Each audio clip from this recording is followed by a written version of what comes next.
नमस्कार, आप देख रहे हैं सत्य हिंदी का सुबह 9 बजे का बुलेटिन और मैं हूं आपके साथ कृति सिंह। आइए रुक करते हैं इस वक्त सुर्खियों का।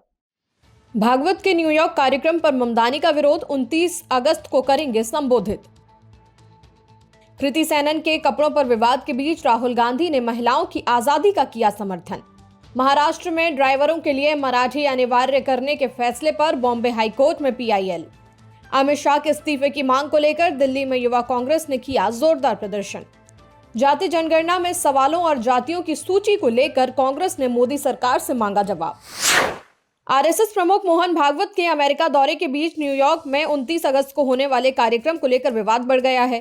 भागवत न्यूयॉर्क पहुंच चुके हैं। मेडिसन स्क्वायर गार्डन में होने वाले इस कार्यक्रम में करीब 5000 लोगों के शामिल होने की उम्मीद है। न्यूयॉर्क के मेयर जोहरान ममदानी ने कहा है कि वो आरएसएस से जुड़े कार्यक्रम का समर्थन नहीं करते। हालांकि उन्होंने ये भी कहा कि ये निजी आयोजन है और उन्हें नहीं पता कि शहर प्रशासन के पास इसे रद्द करने का अधिकार है या नहीं। कई नागरिक अधिकार और अंतरधार्मिक संगठनों ने भी कार्यक्रम रद्द करने की मांग की है। वहीं आयोजकों का कहना है कि कार्यक्रम का उद्देश्य वसुधैव कुटुंबकम यानी पूरी दुनिया को एक परिवार मानने का संदेश देना है। भारत ने यूएससीआईआरएफ की आरएसएस को लेकर की गई सिफारिशों को भी खारिज कर दिया। रक्षाबंधन के एक विज्ञापन को लेकर अभिनेत्री कृति सेनन सोशल मीडिया पर ट्रोल हो गईं। इसके बाद कांग्रेस नेता राहुल गांधी ने उनका समर्थन किया। उन्होंने कृति का बयान शेयर करते हुए कहा कि महिलाओं को क्या पहनना है, कैसे जीना है और कहां जाना है, ये उनका अपना फैसला है। महिलाओं को अपनी आजादी के लिए ट्रोल करना गलत है। दरअसल एक ज्वेलरी ब्रांड के विज्ञापन में कृति के पहनावे पर सवाल उठाए गए। कृति ने जवाब देते हुए कहा कि संस्कृति और परंपरा कपड़ों से नहीं बल्कि दिल और भावनाओं से जुड़ी होती है। उन्होंने ये भी कहा कि महिलाओं को ये बताना बंद कर देना चाहिए कि उन्हें पहनना क्या चाहिए। बीजेपी सांसद कंगना रनौत ने कृति के लुक की आलोचना की। राहुल गांधी के समर्थन के बाद ये विवाद महिला की पसंद, संस्कृति और आजादी को लेकर बड़ी बहस बन गया है। महाराष्ट्र सरकार के ऑटो, टैक्सी और ऐप बेस्ड कैब ड्राइवरों के लिए काम चलाऊ मराठी अनिवार्य करने के फैसले को बॉम्बे हाईकोर्ट में चुनौती दी गई है। 25 अगस्त को 4 नागरिक अधिकार संगठनों और कुछ लोगों ने पीआईएल दाखिल की। याचिका में 12 अगस्त के सरकारी नोटिफिकेशन को चुनौती देते हुए कहा गया है कि भाषा की शर्त लगाकर किसी की रोजी रोटी नहीं छीनी जा सकती। नए नियम के तहत ड्राइवरों को लाइसेंस और परमिट लेने या पुराने परमिट के नवीनीकरण के लिए मराठी का ज्ञान साबित करना होगा। नियम नहीं मानने पर लाइसेंस निलंबित भी हो सकता है। याचिकाकर्ताओं ने इसे संविधान में दिए रोजगार और देश में कहीं भी रहने के अधिकार के खिलाफ बताया है। उन्होंने 2017 के हाईकोर्ट के फैसले का भी हवाला दिया है, जिसमें ऐसी ही मराठी की शर्त रद्द की गई थी। अब इस मामले पर हाईकोर्ट के रुख का इंतजार है। केंद्रीय गृह मंत्री अमित शाह के इस्तीफे की मांग को लेकर दिल्ली में युवा कांग्रेस ने मंगलवार को जोरदार प्रदर्शन किया। दिल्ली प्रदेश कांग्रेस कार्यालय से बीजेपी मुख्यालय की तरफ निकले इस मार्च की अगुवाई युवा कांग्रेस अध्यक्ष अक्षय लाकड़ा ने की, लेकिन प्रदर्शनकारी डीडीयू मार्ग तक पहुंचे ही थे कि दिल्ली पुलिस ने बैरिकेडिंग लगाकर रास्ता रोक दिया। युवा कांग्रेस का आरोप है कि छात्रों के आंदोलन के दौरान बल प्रयोग किया गया और इस पूरे मामले में जिम्मेदारी तय होनी चाहिए।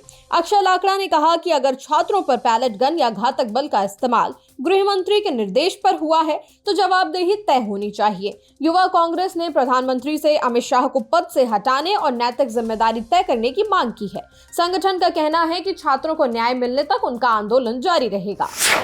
कांग्रेस अध्यक्ष मल्लिकार्जुन खड़गे और राहुल गांधी ने जाति जनगणना में जातियों के नाम दर्ज करने के तरीके पर सवाल उठाए हैं। दोनों नेताओं ने प्रधानमंत्री नरेंद्र मोदी को पत्र लिखकर जनगणना में पूछे जाने वाले सवालों को बदलने की मांग की है। कांग्रेस का कहना है कि नई प्रश्नावली तैयार करने से पहले राजनीतिक दलों, विशेषज्ञों और आम लोगों से भी सलाह ली जानी चाहिए। सबसे बड़ा सवाल जातियों के नाम दर्ज करने के तरीकों को लेकर है। कांग्रेस का तर्क है कि अगर एक ही जाति अलग अलग नाम या उपजाति के नाम से दर्ज हो गई तो आबादी का आंकड़ा गलत हो सकता है और आगे चलकर सरकारी योजनाओं का असर भी पड़ सकता है। कांग्रेस ने जातियों की पहचान के लिए एक तय और प्रमाणित सूची या ड्रॉप डाउन विकल्प देने की मांग की है।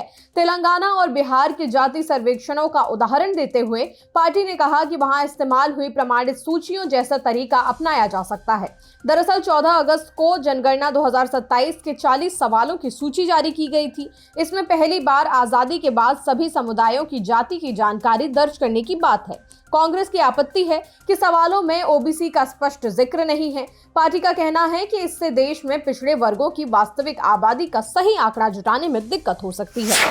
सुप्रीम कोर्ट ने मंगलवार को पश्चिम बंगाल की एसआईआर वोटर लिस्ट से जुड़े मामलों पर अहम निर्देश दिए। कोर्ट ने चुनाव आयोग से अपीलों का पूरा डेटा मांगा है। इसमें नाम हटाने या जोड़ने के खिलाफ दायर अपीलों के लंबित रहने और उनके निपटारे की जानकारी शामिल होगी। सीजेआई सूर्यकांत की अध्यक्षता वाली बेंच ने कहा कि सभी लंबित अपीलों का निपटारा तय समय सीमा में होना चाहिए। कोर्ट ने यह भी पूछा कि प्रक्रिया तेज करने के लिए कितने अतिरिक्त ट्रिब्यूनल की जरूरत है। सुप्रीम कोर्ट ने साफ किया कि मामला सिर्फ 31 विधानसभा सीटों तक सीमित नहीं रहेगा। कोर्ट ने जरूरत पड़ने पर अतिरिक्त ट्रिब्यूनल बनाने की भी बात कही। आपको बता दें कि एसआईआर के बाद करीब 60 लाख दावों और आपत्तियों से निपटने के लिए करीब 700 न्यायिक अधिकारी लगाए गए थे और बाद में 19 अपीलीय ट्रिब्यूनल भी बनाए गए। चीन के राष्ट्रपति शी जिनपिंग सितंबर में भारत आ सकते हैं। रॉयटर्स के मुताबिक वो नई दिल्ली में होने वाले ब्रिक्स शिखर सम्मेलन में शामिल हो सकते हैं।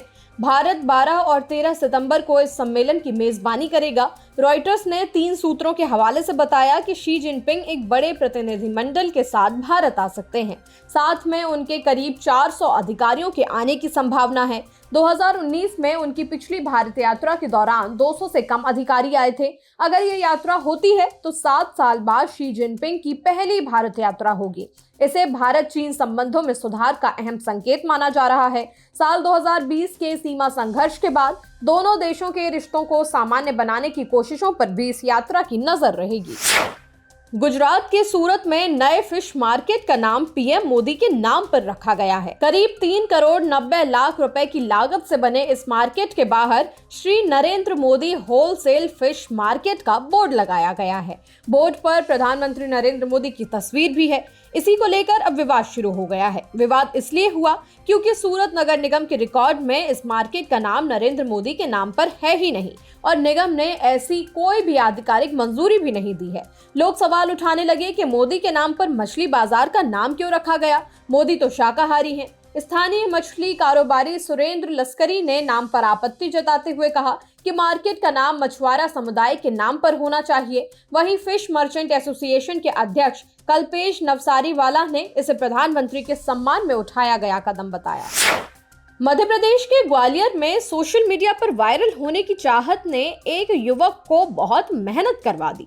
आदित्य सिकरवार ने अपनी गर्लफ्रेंड से कार पर करीब 3400 बार किस करवाकर रील बनाई। इसके बाद वो कार को तेज रफ्तार में सड़क पर चलाते हुए वीडियो बनाने लगा। रील वायरल होने के बाद ट्रैफिक पुलिस ने कार की पहचान कर उसे थाटीपुर इलाके से पकड़ लिया। पुलिस ने यातायात नियमों का उल्लंघन करने पर युवक पर 5500 रुपए का चालान लगा दिया। इसके अलावा पुलिस ने युवक को अपनी कार साफ करने को भी कहा।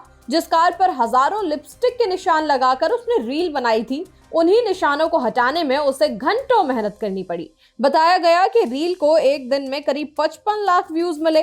पुलिस ने चेतावनी दी कि कुछ लाइक्स और व्यूज के लिए तेज रफ्तार या यातायात नियमों का उल्लंघन करना भारी पड़ सकता है।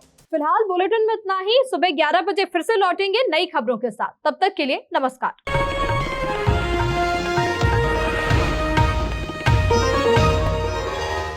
Copyright disclaimer under Section 107 of the Copyright Act 1976. Allowance is made for fair use for purposes such as criticism, comment, news reporting, scholarship, and research. Fair use is a use permitted by copyright statute that might otherwise be infringing.